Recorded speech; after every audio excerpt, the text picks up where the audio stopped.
Okay, good morning, Shavua Tov. This is our last shiur for what we call the winter, and next week I will give you some time to prepare for Pesach. So we will be back, Be'ezrat Hashem, after Pesach. I will give the exact date, Be'ezrat Hashem, later, but after Pesach.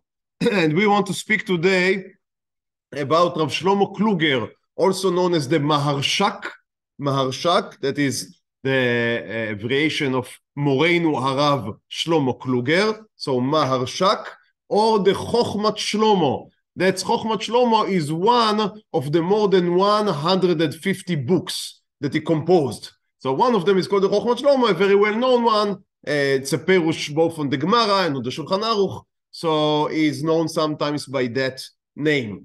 Now, Rav Shlomo Kluger, part of being a great posek in his time in the 19th century, he is also, in a way, a typical example of a less-known word, which is Galicia, or the Galicianers, as they were used to be called.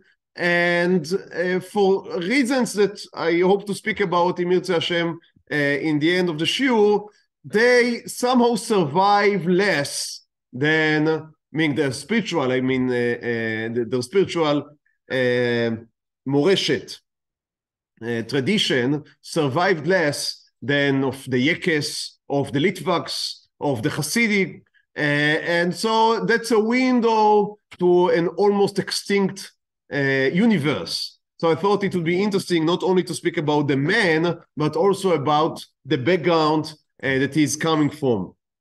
So what is Galicia? Galicia was part of the grand old nice Poland back in the 60th, 70th century, when Poland was the happy hunting ground for Jews coming there. It almost, we cannot speak about places not being anti-Semitic, right? That does not exist. If there are Jews, there is anti-Semitism. But it was dormant. It was better than almost anywhere other in the world in Poland for almost all of the medieval period. And Jews were living there, and it was also a very capitalistic country. So there was the federal government, we may say, the king, was very weak, and it was more to the local noblemen. So the meaning was it was a place without an income tax, without many taxations, because the government was very weak. So just you grab whatever you held to, and usually that was very good for Jews. If life were more or less, if the law was kept on the one hand, and on the other hand, there was freedom in economics, usually that was a good combination for Jews. We saw it also in modern history, right? In the United States, that's basically what there had been. It was freedom from the economic point of view, but law and order is being kept. So basically it was a good environment. So that was Poland for a very long time. And then, as happens to places with a weak central government, there was not any real army to speak about. Now, if you are a country and your neighbors are, let's say, Russia, meaning Germany, we would say today, and Russia and Austro-Hungary, and you have a very weak to non-existent army, then you are an easy prey. And what happened to Poland again and again throughout history was that it was, we can hardly to speak about conquest, because it was not even conquest by an army force. They were partitioned. They were just divided between the superpowers that were surrounding them. And that happened again and again and again in history. Now, this is the story of the Polish people. It's not our story, but because we were intertwined, and as time went through, there were more and more Jews in Poland, and we all know that when we speak about the 19th and 20th century, we speak about millions of Jews. There was a huge baby boom in the 80th and 90th century. I cannot give you right now the exact numbers. If I remember correctly, they quadrupled, right? 4 times. That's almost Egypt in 100 years. So we're speaking about a very large increase in the Jewish population. Now, when Poland was partitioned during the 18th century, so many Jews found themselves under Russian government, and that became what was known as the Pale Settlement. These were the places where the Jews were allowed to live, because they were not allowed to enter into real Russia. No way. But what was used to be Poland that now was annexed to Russia, that's where they were allowed to live. So that was one place, Russia, and others were integrated into Germany. But Galicia is the area that was annexed to Austro-Hungary, to the Habsburg family, the Habsburg kingdom family.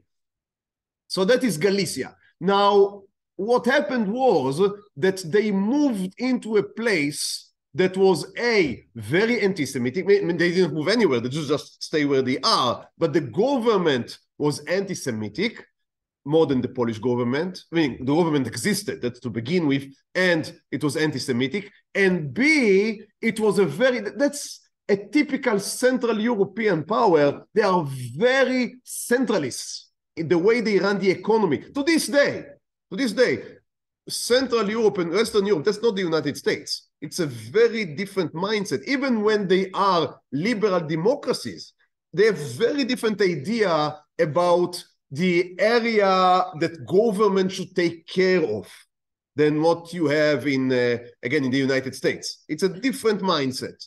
Now, the Hungarians or the Austro-Hungarians, what they wanted to do is basically to run everything themselves and to take the fat, right? To take whatever they get, the spoils, whatever they can take. What they really did was to run the economy of Galicia to the ground in a fairly short time, because Jews were not allowed anymore to trade with their brothers in the rest of what used to be Poland, because now there was a border, and everything that you wanted to move would be taxed.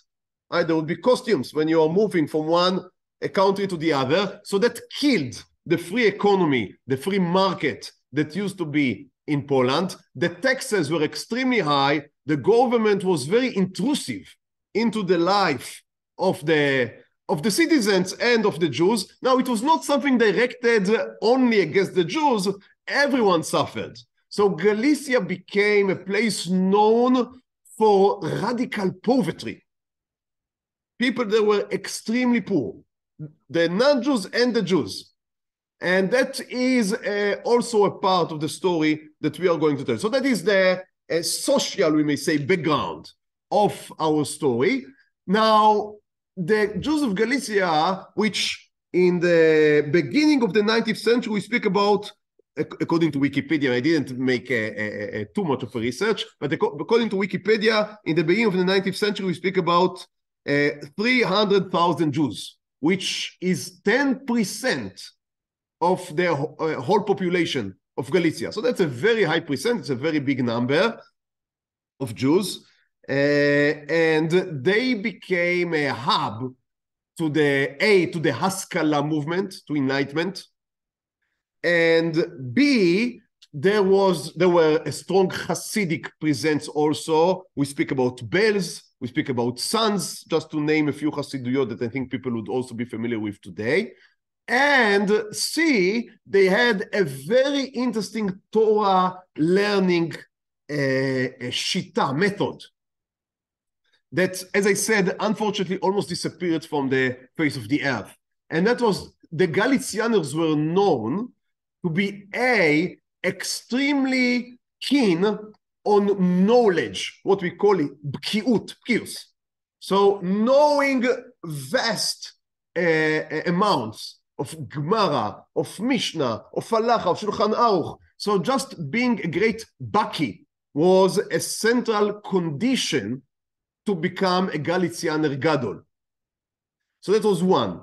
And B, a large part of the way they would learn Torah is by controlling so much of Torah literature, they would compare cases or laws with each other. Now, they would sometimes compare things that I would say for the Torah scholars, of different areas of the world would seem like comparing oranges and apples, or sometimes oranges and space shuttles. So sometimes this learning method would seem somewhat strange to people coming from different backgrounds, especially in Lithuania, which became during the 19th and then the beginning of the 20th century, the hotbed for the logical way of learning, in which you do not necessarily compare to other things, you try to understand the phenomena by itself. So you look at a certain law, you can be helped by other models, but basically you are trying to discern the very fine details of the Torah law, the halacha, the din that you are now learning. So it would become some type of like a joke, saying that you are thinking like a Galicianer would not necessarily mean a compliment in the yeshivot thing. Again, I am, in the end, the yeshivot word that we have now came from Lithuania. They are all almost science, descendants from the Lithuanian yeshivot. And so thinking like a Galicianer would not necessarily be a compliment. But as you are going up a little and you understand that there is not only one way of learning Torah, but Torah is very vast. And there are different approaches. And many times they do not necessarily have to be rival approaches. They can also complement each other. Then you begin to appreciate as I said, the vast knowledge and the ability to see connections between things that on first view, and sometimes also on second view, would look very far from each other. And that is the Torah, obviously in very crude description, that is the Torah of the Galicianers. And Reb Shlomo Kluger, about which, as I said, we'd speak today, would be our hero for today, is a very fine example of this type of Torah and of this type of thinking. So let's begin. Rav Shlomo Kluger was born in a small city named Kovrov in 1785.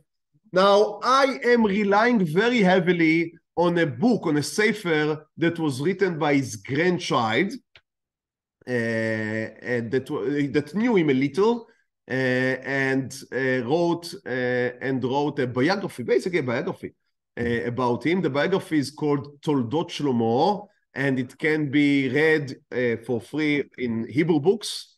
It's 127 pages, and it can be read in a few hours. And it's a very interesting sefer. So I'm relying heavily on him. If there are places in which he is, for different reasons, omitting facts or adding facts, then I immediately reveal to you that I would be misled, because there are not too many sources a part of him. So according to his grandchild, let's begin immediately, already at the age of 6, he was writing Chidushei Torah. Now, okay, maybe. I certainly cannot say that that is not correct, but I keep my reservations. Anyhow, obviously he was a prodigy. That's not a question. He was an Ilui in a very young age.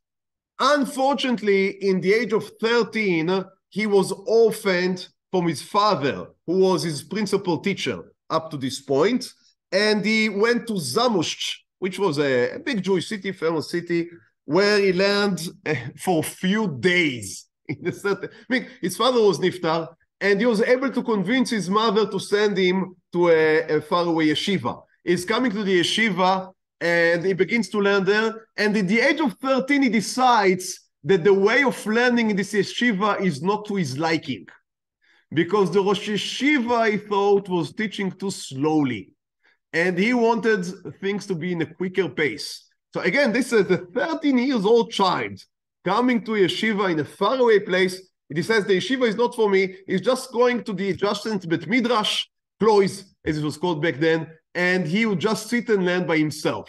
A 13-year-old child. So he was an Ilui. I don't know if he wrote Chidushei Torah in the age of 6, but he was a genius. Let's not question. And he's sitting there and learning. Now, there was another rabbi in the city that was a friend of his late father. So this rabbi is coming to the Klois one day, and he sees a child, 13 years old, just sitting and learning by himself. And he's asking him, what's going on here? And Shlomo answers him, yeah, I'm coming from this city, and my father X. He says, I know your father. And he invites him to his own house, and he becomes his principal teacher for the next few years. And Reb Shlomo Kluger would write many years later that these few years that he spent by this rabbi were the best years of his life. And he's sitting there and he's learning. He's also learning by the Maggid Miduvna, which left Duvna at that point and came to Zamoshich, and he learned from him what we would call today Machshava, Emuna, right? So Moreh Nevuchim and Kuzari and Sefer HaIkarim, etc., etc., etc. So this good time lasted for 2 years, from 13 to 15. In the age of 15, he is being struck with two very heavy hits. One is getting a letter from home that his mother died as well. So now he is orphaned from both of his parents. And B, his rabbi also dies. So he is now almost completely alone in this world at the age of 15. He decides that he is not going to learn by any rabbi anymore from now on. And that would be a very strong, we may say, tendency of him, and that is independence. So from the age of 15, he's not learning by any rabbi anymore. He's sitting and learning by himself. And 2 years later, so we are already at 1802. At the age of 17, he is getting married to a certain Liba Malia. That was her name, Liba Malia. And she is the daughter of Reb Chaim Rava. Rava is the name of the city. And also a sister of famous rabbi, they would become later famous rabbis. And he is moving to his father-in-law, and that was, as was the minhag back then, he would sit by his father-in-law, being supported by him, and learn Torah. It was beautiful. Unfortunately, again, the good days did not last for long. Now his grandchild has a nice way to put it. He says, Lo le'olam chosen.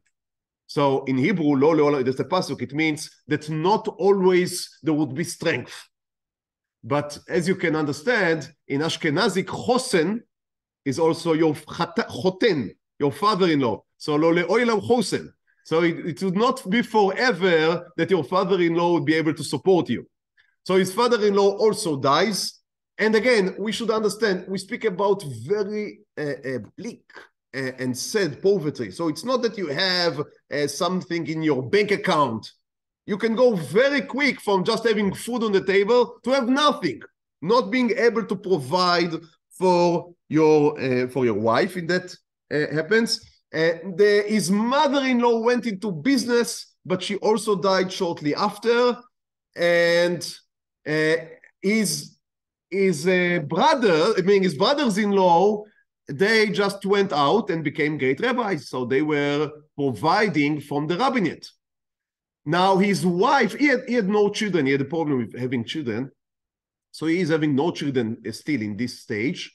And his wife says to him, you must go also into the rabbinate. Now here I have a problem again, because I'm relying so heavily on the book by the grandchild. So I would immediately reveal to you that this is not a grandchild from this woman. He is a grandchild from the next woman. And now he's very respectful when he speaks about the first wife of his grandfather. But again, it's my feelings. According to his story, she is always nagging her her husband to provide and go to work. And why are you sitting and doing nothing all day? And you get this feeling that I don't know. Let's leave it by that. So, according to the story, he writes, הייתה מצקת לו. מצקת means to nudge, to nag. So she would interfere with his learning and send him to be a rabbi. But Rav Shlomo Kluger was a humble man. He said, I'm not worthy to be a rabbi. I would open a makolet, right? I would open a general store, a small store. Now, Here is the first source that I brought. I couldn't resist because it's such a beautiful story. So it's in the first source. You can look in your source sheet. That's from the book, the Toldot Shlomo, as I said, the book of his grandson. So he's sitting in the store and he's supposed to sell and to provide and to earn money. What he really does in the store, of course, is sitting and learning Torah and writing his chidushim, and he has no idea what is going on around him. So, says the story, פעם אחת בא אליו איש אחד, הדר מחוץ לעיר. So once came a certain man living outside town, וקנה ממנו הרבה סחורה, and he bought a lot of trade. והוא היה מעיין אז בסוגיה חמורה, היא סוגיה דתקנת אושה במסכת בבא קמא. So he at the same time sat and learned בבא קמא, ומרוב עיונו אשר היה מעמיק בסוגיה הזאת, שכח לקבל מהקונה דמי הסחורה. So he was so engaged in his Torah learning that he never just took the money. So the buyer, הקונה חלף, הלך לו בשמחה ובטוב לב. So the buyer went very happily because he had all the trade and he paid nothing. כי כמעט חצי סחורה מאשר היה בחנותו, לקח מאיתו חינם, אין כסף. So he almost half of the store he took without paying. ואדוני אבי הגאון, זכרו ליגן עלינו, my grandfather, my great-father, his memory should be blessed, הלך בחנותו, והנה והנה, כאילו לא נעשה עמו דבר. And our great seller is walking around in the store and he's completely oblivious to everything happening around him. I know a few rabbis like that.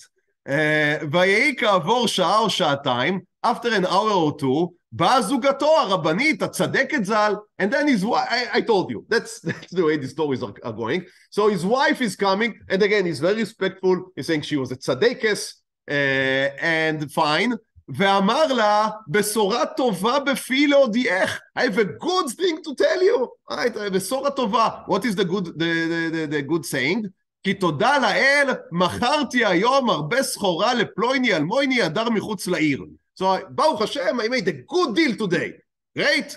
ולכל השמועה הייתה גם היא צוהלה ושמיכה, and the wife also, she was happy, ושאלה אותו, היה כסף הפדיון, so she knows, I guess, her husband, so she asked him, but where is the money? I want to see them, to count the bills. אמר לה, הלך אל התיבה, so he's going to the cash registry, אשר שם היה מונח המעות, אבל השמה ושערורה, הכסף איננו. So he's going to the register, and he's looking for the money, but obviously there is no money, because he never took the money. עמד מחריש ומשתומם, לדעת מה זה ועל מה זה. So for a few minutes he was taken aback. He didn't know what to say, where is the money? עבור איזה רגעים, עלה על זיכרונו, כי לא קיבל כלל דמי הסחורה מיד הקונה. But after a few minutes he suddenly remembered that he never got the money. מובן ממילא גודל תוגת נפשו. So you can understand, says the grandchild, how sad he was. ובפרט נפש זוגתו הרבנית עליה שלום מדרבצה. She was completely devastated. ועל ידי הסיבה הזאת מצאה עת מוכשרת לשפוך עליו כל חמתה. So that was the good, she had a good opportunity now to explain to him exactly what she feels. And באומרה אליו, ראה גם ראה את אשר גרמת לנו, see what you're doing to us. ואנחנו הולכים ודלים בכל יום ויום, we are becoming poor every day. ומה תהיה בסופנו? What is going, what is the תכלס? What are we going to? ואז גם הוא כרגע ניחם על מעשהו, and he also became very sad, והתעצב בליבו, אך באמת היה רק רגע, but for him it was only a second. So his wife, she was completely devastated, but he only was sad for a minute, כי מיד אחר כך התחזק ביראת השם ובביטחונו העצום, because immediately he became strengthened in his ביטחון, in הקדוש ברוך הוא, he was relying on God, ביטחונו העצום אשר לא מש ממנו מיום גוחו מבטן, so from the day that he was born, he never lost his trust in God, his faith in God, וכאשר שם עצות בנפשו כדעת מה לעשות.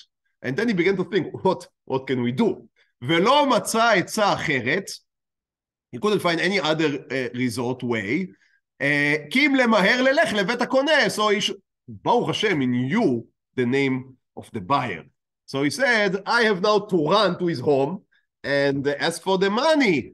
ולהודיעו כי שכח לקבל מאיתו כסף הפדיון, ויראה מה, and then we'll see what the buyer would say, אולי יודע. So the good scenario is that the buyer would admit that he didn't pay, and would pay. ואם יכחיש, but if the buyer would deny, and say that he did pay, then יראה אחר כך מה לעשות, להוציא הגזלה מתחת ידו. Then we'd have to see how to take the money back. והיום ההוא היה יום סגריר ומעונן, ושלג רב נופל על הארץ. So that's Europe, it's cold, it's snowy, והקונה היה גר רחוק מעיר כרבע מיל, בכל זאת לא הצרה הוא הגשם והשלג, וישא את רגליו וילך לבית הקונה במר נפש, ובצפון רוח הלך לשם. So he went there and he was sad. Now why was he sad? Not because of the money, but because היה מוכרח להפסיק העיון בסוגיה החמורה. They bothered him in the middle of the learning. He wanted just to sit and continue to learn, but he had no other choice. וזאת היה לו למורת רוח, אבל לא התאבל על דבר הכסף אשר עבד ממנו. He wasn't really interested in the money. וכאשר הלך חוץ לעיר, okay, let's stop the story here. I think that we get the picture of the man that you speak here about. Now, when he was out of the city, there was a carriage coming from the other side, from outside of the city, and they met in the middle. And the people in the carriage recognized him to be Shlomo Kluger. And they said, we are coming to you. And this is what do you want from me? So we are coming from a city named Kolikov, and we got recommendations that you should be appointed as the rabbi of the city. And now he didn't want to be a rabbi, but in light of the incident that he was now in the middle of, he understood that him being a seller, that is not going, he will not be the next Macy. So time come to change career. And he decides that he would become a rabbi, as I said, in Kolikov, and he and his wife are living to Kolikov. Now again, the grandson says that the wife, Kolikov was a little distance from the house and from her brothers and from the where she grew up. So he says, the grandson says that the wife was not happy with that. She says, why cannot you find the rabbinut closer? Okay, that's the story. And they go away to Kolikov. In Kolikov, after, I guess, 10 years that they were married, Baruch Hashem, they have their first son, and the only son, whose name is Chaim Yehuda.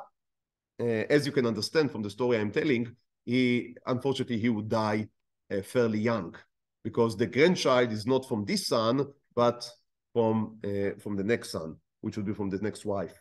Now, he's coming to Kolikov. Kolikov is not a big city, and they cannot really pay the rabbi too much. As I said, the poverty in Galicia is very bad, and they cannot pay. The situation is very, very low, and they cannot really pay the rabbi. But he came there, and he's becoming the rabbi, and he's not really interested in money. So be it as it may. And what happens is, as I said, he's very independent. And immediately upon coming to the city, he goes to check the shochet. And he decides that the shchita is no good. So now we have to understand that in these type of places, the shochet is the second to God only. These are very important, very strong, usually very rich, and very well connected. And also they are seen, they are part of the clay kodesh, as it was called back then. They are seen as learned people. I mean, he knows Hilchot Shchita. It is supposed to be learned in Hilchot Shchita. And also the people are not happy to hear that for the last 20 years they were eating treifot. So no one is happy when the new Rav is coming and on the second day is firing the shochet. Now, the shochet has his own people, and very quick, Rav Kluger found himself in a very bitter war inside his new city. Now, is able to survive a few years, but very, very quick he decides that he has to leave the city. He gets another offering, this time from Brody. Brody was already a big city in Galicia, and he is getting a suggestion to move over and to become the Magid. Now, the Magid is not the posek, it's not the Av Beidin, it's the sermon giver, it's the darshan. But fine. He knows that the rabbi of the city, who is Rabbi Ephraim Margaliot, who wrote a very famous book named the Beit Ephraim, and he is very old. So obviously whoever comes to be the Magid is in a very good position to take hold also of the rabbinate after the passing of the Beit Ephraim, and he's coming in and he's immediately becoming the best friend with the Beit Ephraim. Everything seems to be excellent because the Beit Ephraim can back him, you see?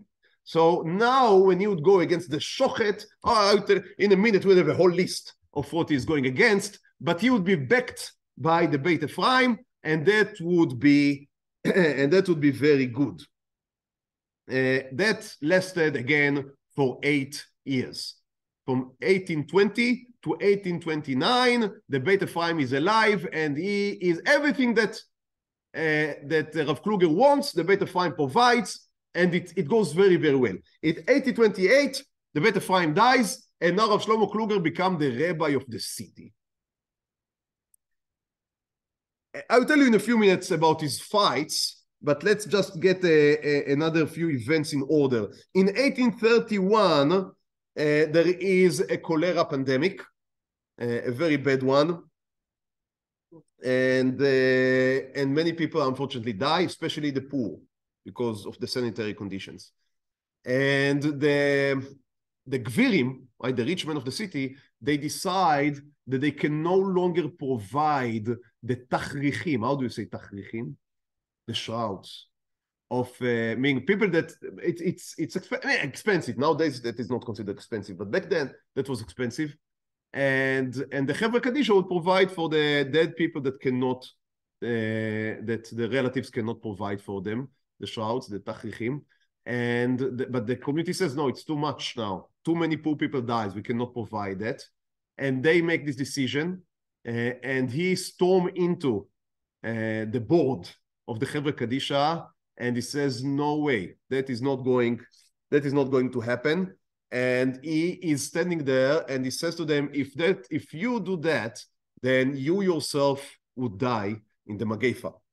So just to understand the type of handling, they agree. I mean, it was frightening enough, I guess, for them, for the Rav. I mean, I'm not going to try that, but it was frightening enough for them to agree to that, and they provided for the shrouds. But as you can understand, that is not, as we said, it's very interesting when we go through rabbis, and some of them, you remember last week, a very soft-spoken, and some of them are just, they didn't get the memo about acquiring influence and winning friends, right? So is one of these people that didn't get the memo, and that's how he acts.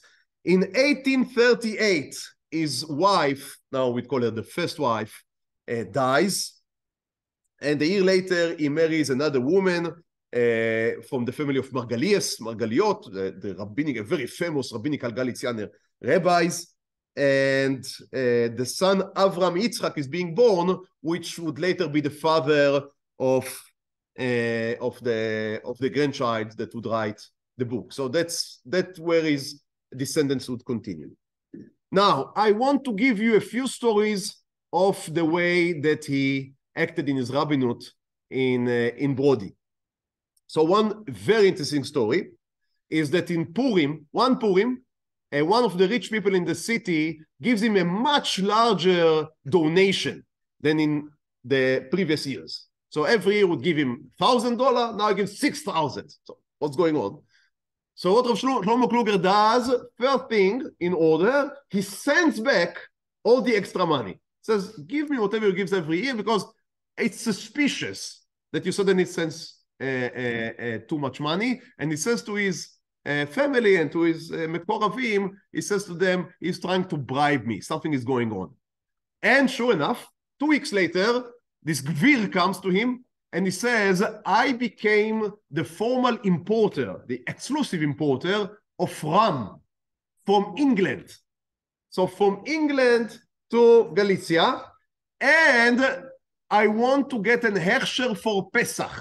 It's Purim passed. We are 2 weeks after Purim, so it's more or less the same day that we are now. I want an הכשר for Pesach, And don't worry, the rabbi of London already gave his הכשר. So this Bgvir thought that after sending this nice gift and having the הכשר from London, he is on the easy path. Everything would be good. No. Look, please, at source Gimel. That's the answer that the חכמת Shlomo wrote, and he later inserted it into his Perush on the Shulchan Aruch. Now, I wouldn't read the whole halacha from the Shulchan Aruch, but basically what the halacha says is that on Pesach, we should be very careful, even foods that are not chametz by themselves, but they are in an environment that can be contained by chametz, we should distance ourselves from, and we should only buy things that were prepared for Pesach with mind of distancing chametz, as we know nowadays. Okay, so nothing new. Says the חכמת Shlomo, skip to, you see the חכמת Shlomo in the middle of the source Gimel. הנה בא מעשה לידי. There was something that happened with me. בגביר אחד, מפה הקהילה, with a certain rich person from our community, שהביא איתו משקה הנקרא רם. So he bought some drink, which is called rum. הדומה למשקה אריק. So they have this, their own thing in Galicia. It was named Arik. שהמה יותר חריפים מיין שרף. But it's very, right, the alcohol percentage is very high. והביא זה מעיר לונדן. So he brought it from London. והביא גם כן כתב הכשר מהרב לקהילת לונדון. And he brought it with a kosher certificate from London. ושם נאמר, היאך שמשקה זה נעשה במדינות אינדיען. So it is coming from India. You see, we are already in the age of the global trading. So it's being made in India and shipped to London, and from London to Galicia. בעניין שאין בו חשש חימוץ כלל, ובקהילת לונדון נהגו זה 40 שנה לשתות הרום הזה בפסח. So in London they drink it for 40 years already, beautiful. וביקשו הרב מלונדון והגביר הנ"ל ממני, ליתן הסכמתי ותוקף גזרתי להכשירו גם במדינתנו על פסח. So they asked me to also give my stamp on it. I am sure they thought it would be an afternoon trip in the park. It should be very simple. וזה אשר השבתי, אל ירד בני עמכם. Now that was my answer. I would not let my son go down with you. חלילה לי להיות ידי בזה. So חס וחלילה that I should join that. להיות פורץ גדר בזה. לדעתי הוא אסור בפסח. I think it's אסור. You drink for 40 years, I'm telling you it's אסור. לא מבא, and then again, I wouldn't go into the halachic משא ומתן here, negotiation, but basically what he says is that because it may be that this rum is kosher, but because the other type of alcoholic beverages, right? Some of them are made out of wheat. Then that is no difference. That is no different than foods that are sometimes made with chametz that we completely avoid. And these examples nowadays, we do not adhere to that. But they were distancing themselves from honey. Honey is not chametz, but because in many places it was mixed with chametz, then even honey that was 100% pure, they were refrained from eating. And sugar, zucker, what they called, sugar. So again, that was made with, in some places it was made with flour. Or flour was added because flour was cheaper than sugar. So they refrained from sugar on Pesach. Now these were very known minhagim in Europe, and this says the ram is no different. Even if you're telling me it's not chametz, which I'm not sure, but even if you're telling me it's not chametz, then we cannot drink it because it's too similar to beverages with chametz. So it's asur. And then he continues, maybe on London you don't have other beverages, but we have others. So for you it may be a problem of simchat Yom Tov, of enjoying Yom Tov, but for us it's unneeded. Now you remember that this Bgvir has a whole deal of importing this ram for Pesach. So again, that is not the best way to win friends, to ban the rum for Pesach, because he is going to get stuck with a huge shipment of rum which no one is going to buy. And he says, even if you would convince me that this rum is kosher and good, Nowadays, and here you see, again, this is the what is happening in Galicia. They are very worried about the Enlightenment, as I said, that was making inroads into Galicia. So he's saying, we do not want any new things.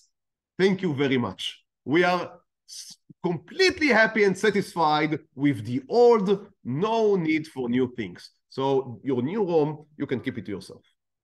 And that is a mindset, again, that for us, maybe we are somewhat distant, but we need to understand it in order to understand what is going on in what we call today the Orthodox or maybe the ultra-Orthodox circles in these type of places. Yeah, it's not very different from the questions of quinoa. That is, of kitniot, if you want, of kitniot in general. Now, on the other hand, in order not to make him into just someone that is banning things, I brought another tshuva here, which we would not read because of the shortage of time. It shows Dalet here. And he says, I know that many poor people have no bread and no ability even to buy matzah for Pesach. So he is aware of that. He says, you are allowed to use kitniot in Pesach. In what ways?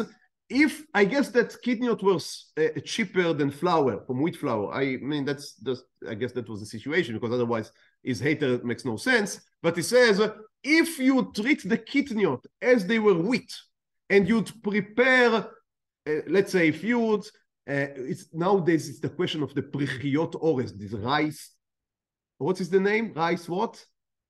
Cakes, rice cakes. So they made, or at least some of the rice cakes are made without water.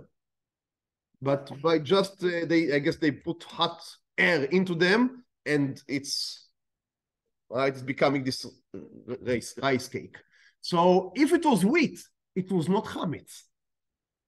Says the Chokmat Shlomo, there is no sense being more machmir, more stringent in kitniot than in wheat itself.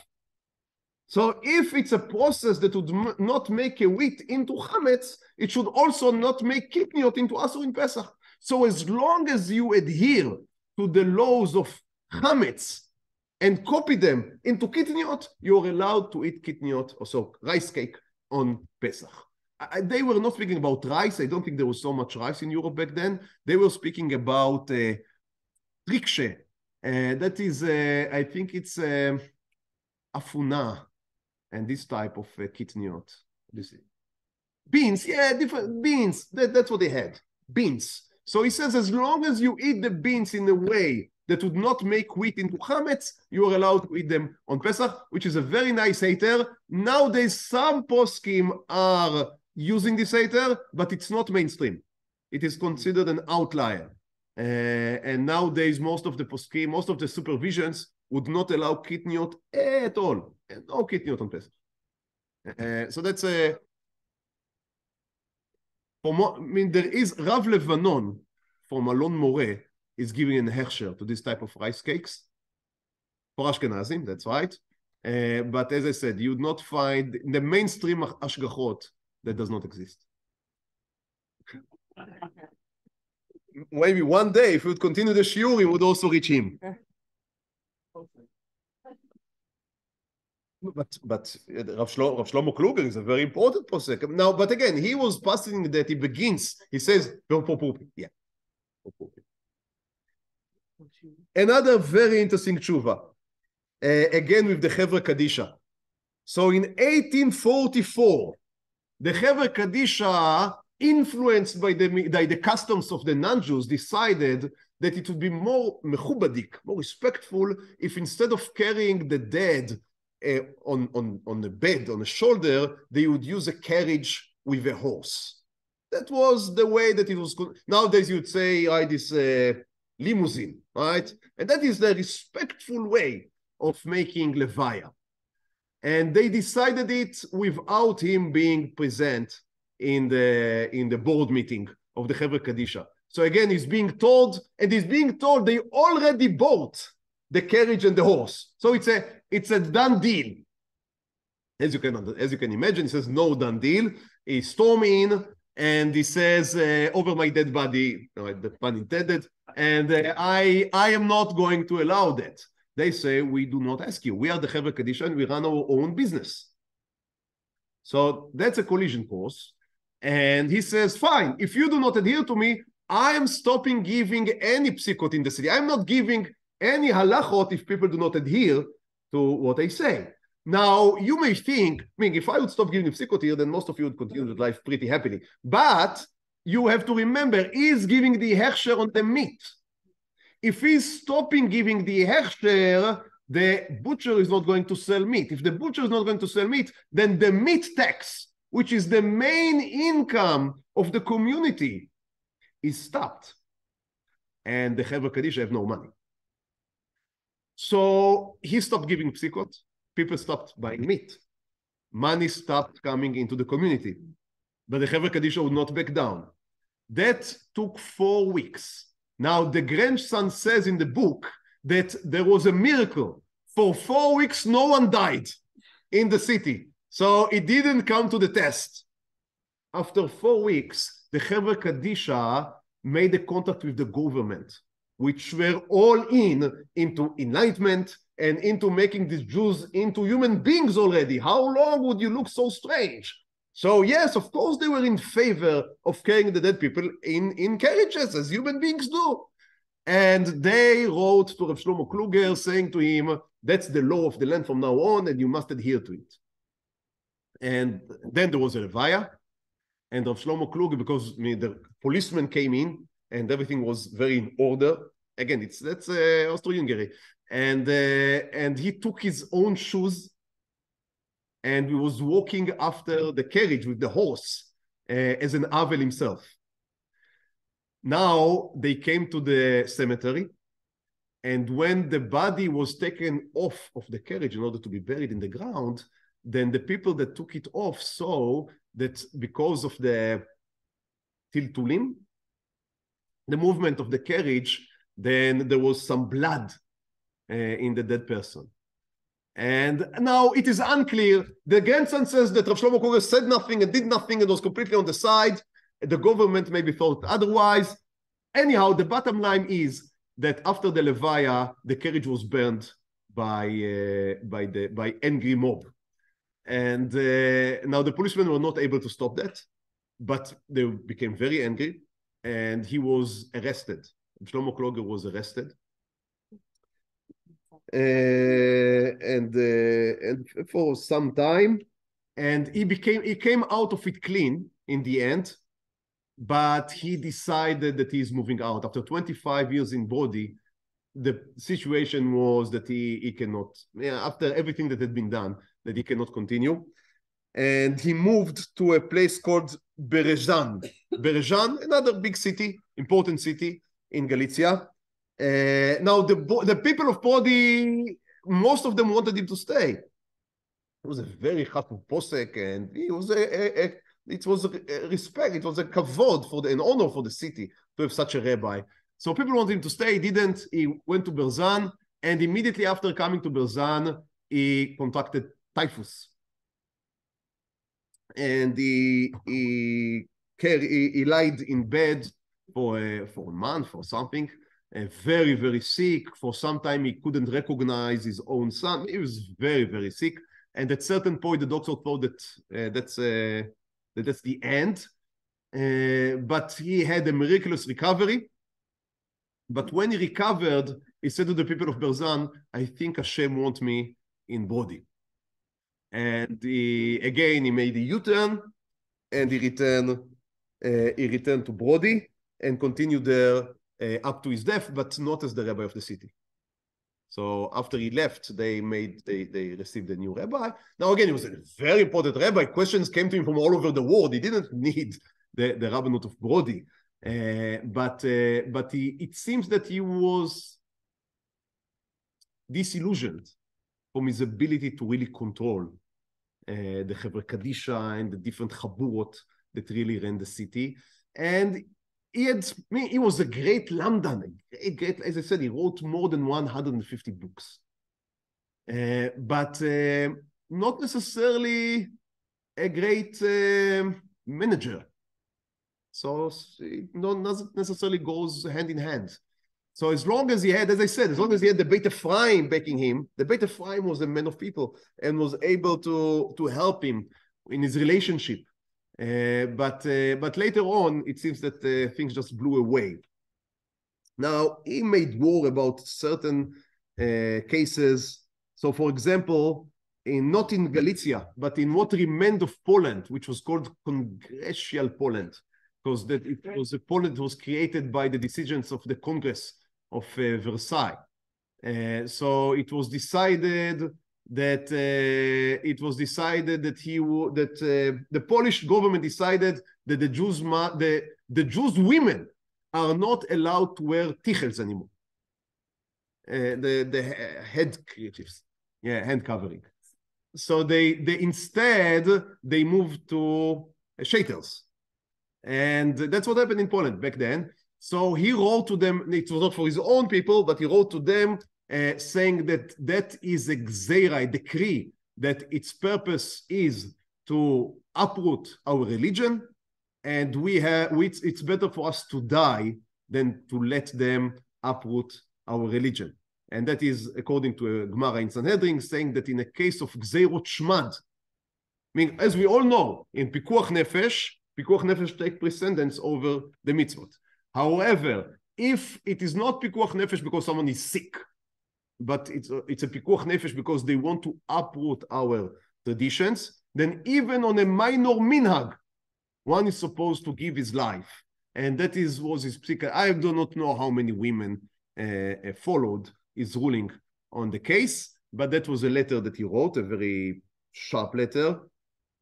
In 1858, the matzah machine made its way into Galicia. You can imagine what was his reaction, right? He was against, and he was not only against, he was very loudly against.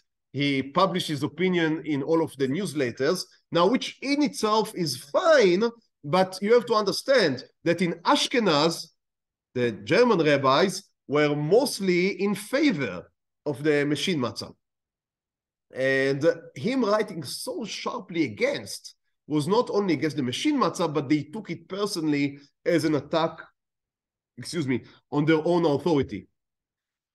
Now, he was not very impressed, I think, with how they took it, because to be honest, he was one of the leading poskim of the generation, and they were not necessarily so. And so I think that he was also older than them. I think that he really thought that he can call the shots. So he writes a very interesting tshuva that is being learned to this day about matzah machine and what he thought was problematic about matzah machine. Some rabbis at the time thought that the problem with matzah machine is that there is no lishma. When you eat the matzah on Leil HaSeder, the matzah needs to be baked for the sake of mitzvah, leshem matzat mitzvah. So some rabbis thought that you need to really bake it yourself. If you press a machine, the machine cannot have a mind. Now with the artificial intelligence, maybe yes, but this back then they couldn't have a mind. So that is not that is not correct, because the oven also does not have a mind, and we put it into an oven. So as long as the person pressing the button has the mind for matzat mitzvah, that's good enough for me. So he was not worried about the lishma. What was he worried about? So three things. A, he was worried about that when a human being is tending the matzah, he's always tending to it. But on the machine, it's just rolling on the masoa. How do you say masoa? The line? Yeah, the line, the belt, the conveying belt. So it's only moving there, and no one is taking care of it, so it may become chametz. Also, he said they are not cleaning. You need every 18 minutes to clean completely, because no flour should stay from one cycle of baking to the other, and he was not sure that they are washing it good enough, because obviously if you wash it good enough, it takes a long time. If it takes a long time, you can bake less matzot, you earn less money. So he was worried with that as well. Also, he said it is very efficient having a machine, but who are the people that are baking the matzah? He says we give it to the orphans and to the widows, and you are putting them out of business. So he was very worried about that as well, which I think is showing you something also of his sensitivity these people. He was able to win the war in the sense that they did not use the machine matzah in Galicia as long as he was alive. Later, machine matzah was everywhere because it just was so cheap. It's very, very difficult to rival the cheapness of the machine matzah. And also they really improved the process. So nowadays, many poskim believe that the kashrut of the machine matzah meaning the average machine matzah is better than the average hand matzah. Obviously, there is a complete spectrum of hashgachot, but the average machine matzah is held to be better by many poskim than your average hand matzah. While he was engaged in this war about the machine matzah in 1858, unfortunately, the son from the first wife that we spoke about was niftar, and that was a very heavy blow for him. And from there on, it seems that he began to decline. He began to decline. And in 1958, a year later, while he's still, all of these newspapers and letters running back and forth, there was a big fire in Brody. Now, his house was saved, but the house, he was renting. The house owner threw him out because he said to him, now that there are so few houses left, I can take 3 times the money. So he was, now you, what can I say? I mean, that's a part of it being cruel. Also, you can see that he had not a very great status in the city because no one would do it to a rabbi. I mean, I think that's just simple. The grandson does not write it, but I cannot see it otherwise. I cannot see it otherwise. Now, the Rav Shlomo Kluger told him that, fine, if you're throwing me away, then what would happen to you is what Yoshua said would happen to anyone that would bid Yericho. And in Sefer Yoshua, it says that anyone that would bid Yericho would lose all of his children in the process of bidding it. And the grandson writes, and that's exactly what happened to this house ownership. So that's, again, it's a type of personality. Now, again, I am not in any stand to judge. We're speaking about someone that was really, really great. But he was a strong man. He was a strong man with a very strong mind.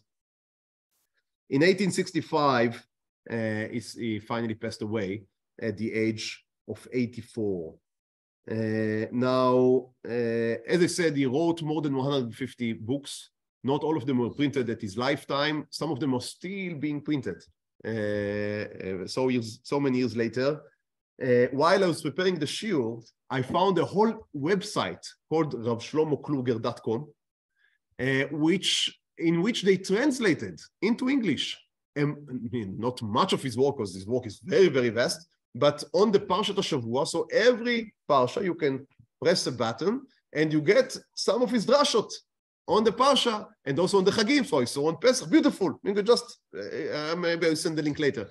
Rav Shlomo Kluger. And as I said, I think he has an attraction as a prime example of the Galicianer Torah, of someone that was able to weave ideas and halachot from so different and various sources. And as I said, being medame milta le milta, seeing the similarity between things that for us, I guess, regular human beings, would seem to be very far away. Now, again, if you completely, immediately dismiss it, then you dismiss it. But if you take the time to follow his thought process, then I think that there is much to be gained.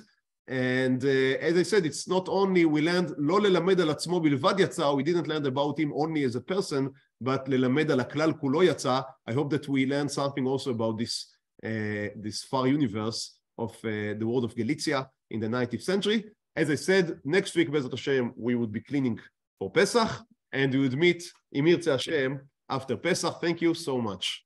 So why was he against the funeral, the carriage on? So first, because it's a new thing, and it's learned from the Goyim. So that would be immediately no-go. Also, he explains that in the Mishkan, the Aron HaKodesh would have to be carried by the shoulders of the Levim. And the reason, if you remember, when David HaMelech was being the Aaron HaKodesh, exactly. So it was on a carriage with an ox. And that's why it fell. And that's why Peretz died there. So that's Uzzah died there. So he sees that as again, that's so interesting. So you see how he combines. So he takes from there and he learns from here. And nowadays, they do not use a horse, but they do use a type of a cart that they move with it. But they do it with the force of the hand. So I guess that it's type of a compromise. We have to remember that our cemeteries are much larger than what they had back then. They didn't have so many people in one place. If you are going, I'm not speaking here about Talmud, but I'm speaking about Sgula or Yarkonim, right, or Har HaMenuchot in Yerushalayim. You cannot, there is no way you'd be able to manage there without in some way driving it and carrying it by hand. They do only for the really, really great rabbis and not for anyone else.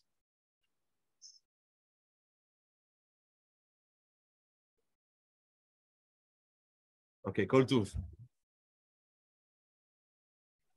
תודה רבה.